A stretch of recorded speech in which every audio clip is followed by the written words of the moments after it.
Welcome to this episode of the Ring Races playthrough. To recap the last episode, I played through the Sneaker Cup, in the process collecting a new CD and my first companion. A motorbug may not be the most exciting, but it's hopefully just the first in what will grow to be a much greater collection. Now I feel like I can finally call myself a real ring racer. In fact, the Sneaker Cup went so well, ending with a second A rank, that I feel like I need more of a challenge. The races so far have been too relaxed. Now that I've gone to the Spring Cup, I think I need something more intense.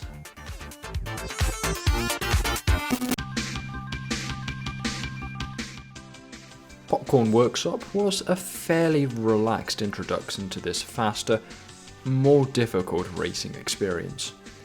Sure, the AI was definitely a little more aggressive than those at the start of Gear 1 Cups, but that's not me complimenting them.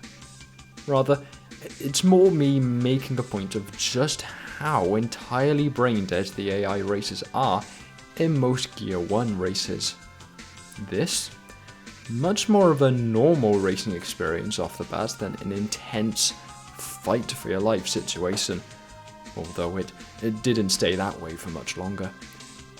It took me a little off guard reaching the end of the third lap and being told I had 2 more to go. I think this is the first race I've played which has more than 3 laps, but I didn't let that affect me.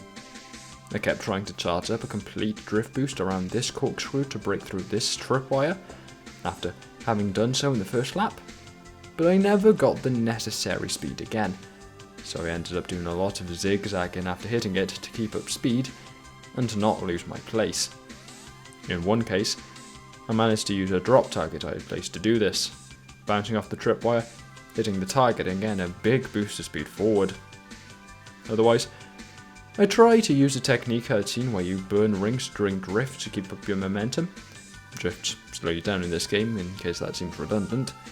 Don't think I quite got it yet.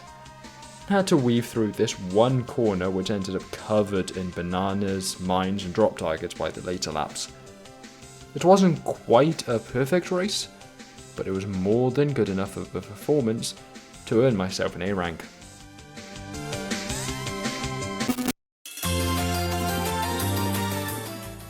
However, an A rank might be just as much a curse as it is a moment of victory. As I'm sure all of you viewers are aware, getting an A rank in ring races improves your AI competitors, which caused the next race to get just a little more chaotic. Sunday Drive is another short and simple course that's lengthened by an extra 2 laps, but whereas Popcorn Workshop was a mostly idyllic drive, Sunday Drive was crazy fast. Plenty of opportunities for big drift boosts, and my item roulette seemingly being biased towards rocket sneakers, was the probable cause, but it seemed the AI were having similar experiences as well, because despite my speed, I was all over the place rankings wise. 2nd place one moment, then down to 7th, and then back up to 1st. I actually managed to hit a few races with Orbinauts and Ball Hogs, which hasn't really been the case so far, even though I still really didn't get what I was doing with the garden top, and after a chaotic 2.5 minutes, I ended up passing the finish line in 1st, although I would like to quickly show this moment just beforehand where Amy fell from the sky and bounced off of my head. Note the low lap bonus for proof of just how back and forth the race was, and for an explanation of why I got my first C rank, lowest rank I've ever received up to this point. But at least it means the AI won't get any tougher, and I'll do similarly well in future races, right? Right?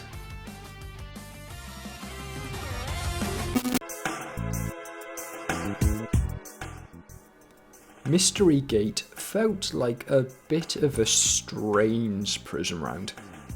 I don't know how to explain this, but it almost felt like it was meant to be harder than it is.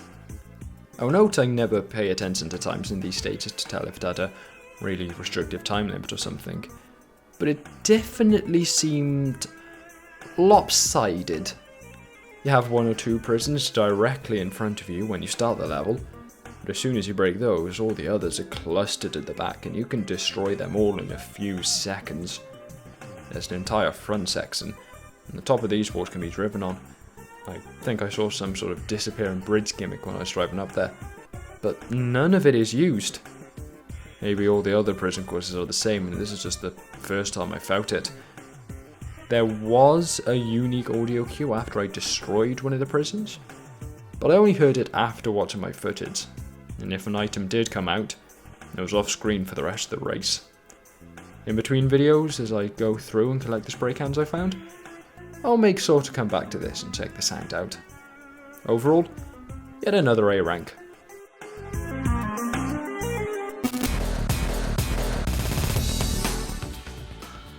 Cadillac Cascade was a welcome return to the norm after 2 short but snappy courses, a longer track with 3 laps. Unfortunately, my problems began right away, when during the initial drive to the starting line, I had to manoeuvre around a bridge post before judging my spin dash, that then drifted into a wall. In fact, that was my problem through the whole race, especially during the first lap.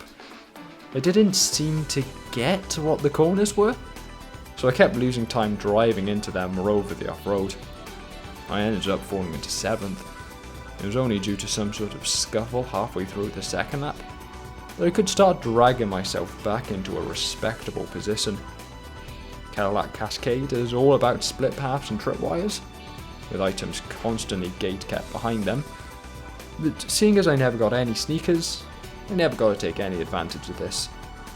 Therefore, it was a pretty boring race, as I just kept taking the same paths to get basic things like rings, and the AI was sort of in the same situation, so it was only via rubber banding that the more interesting items came into play. I only got the grow power up myself, not that I used it to any effect. The most surprising thing about the race ended up being my B rank. As much as I finished in first, my poor lap and ring bonuses caused me to assume I was in for a C rank or something.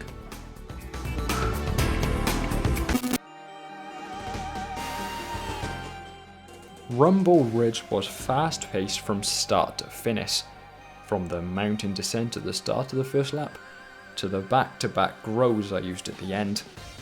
Unfortunately, my pace was matched and then some by the AI, so between some good racing on their end and some bad racing on mine, I spent a significant portion of the race in dead last. Really, I should have used the ring launcher to get myself back into the race, but that felt like cheating. In the end, it was a fire shield that saved me, as I used it to great effect. After I took some time figuring it out, I used it to dramatically insert myself back into the competition, rocketing from 8th to 6th, and knocking out half of the other racers in the process. From there, it was the aforementioned grows and the AI driving into the abyss that got me into 3rd, making this the first time that I completed a race outside of 1st without needing to use a restart. Unfortunately, the resulting atrocious lap bonus and mediocre ring bonus led to the worst result I've yet seen, a paltry E rank. As much as I enjoy the speed and excitement of the race, it's probably a fair assessment of my performance.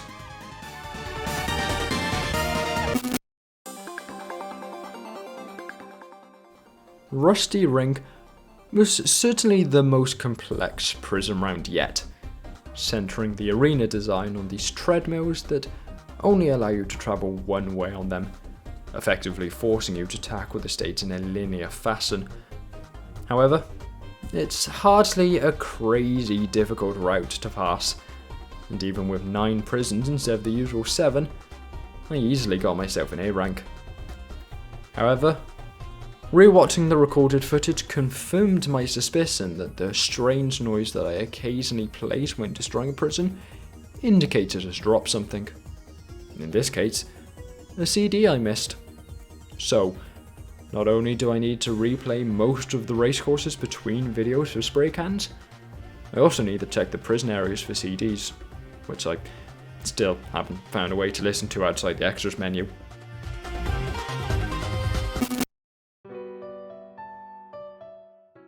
Opulence is the first SRB2 kart course I've recognised since the Ring Cup, although it has been modified significantly to better fit the ring racer standard of level design and graphics.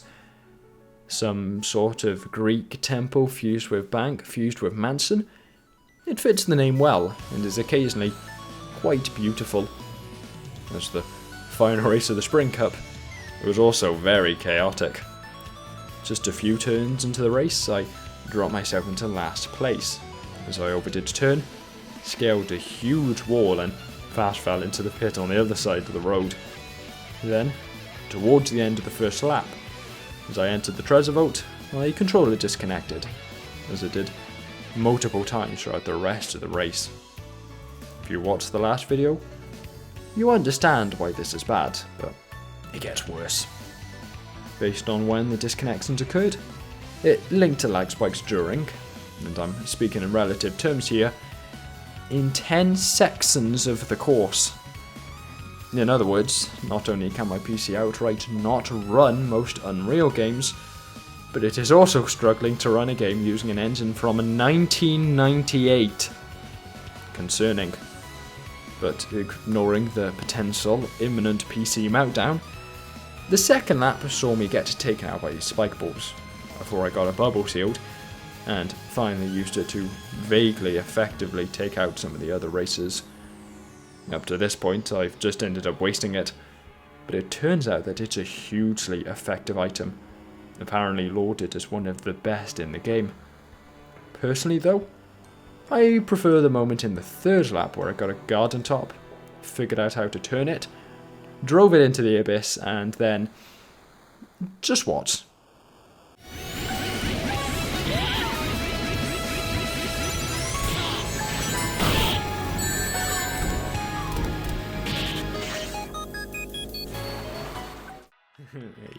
Yeah, that's what this game is about. Being a massive nuisance to the entirety of the rest of the races, getting into first, immediately sabotaging yourself, then recovering and watching the item continue messing other people up. Even if I could only get a second place in B rank, it was all worth it for that. But wait, before we cut to the results, we need to take into account a final race, the Sealed Star. Now that I'm playing on intense and not relaxed, if I do well enough during a cup, I can be sent to this alternate dimension to race a Chaos Emerald. Now, I didn't really get what this was initially. It's been a long time since I've seen people talking about these on social media, so I assumed it was a straightforward race against the Emerald. Reach the end of the course before they do, with the items the game provides just being there to slow it down. I've spent many attempts trying to do this, usually crossing the line just barely before or after the Emerald, but I obviously never got anywhere doing that. It was only on my second to last attempt before I was kicked out of the Sealed Star, when I destroyed the Chaos Emerald's container right as I crossed the line, that I realised I may have gotten the wrong idea. Spoiler alert, I never got the Emerald, so I can't confirm this. But I think the actual goal is to release the Chaos Emerald, then collect it before the end of the course. Again, I only realised this on my penultimate attempt, so I didn't have time to test out my theory, but it seems a hell of a lot more likely to record a result than my previous strategy. I did actually destroy the container on my final attempt, but then I crossed the line before I could stop and collect the Emerald, so I ended up kicked out and sent back to the results.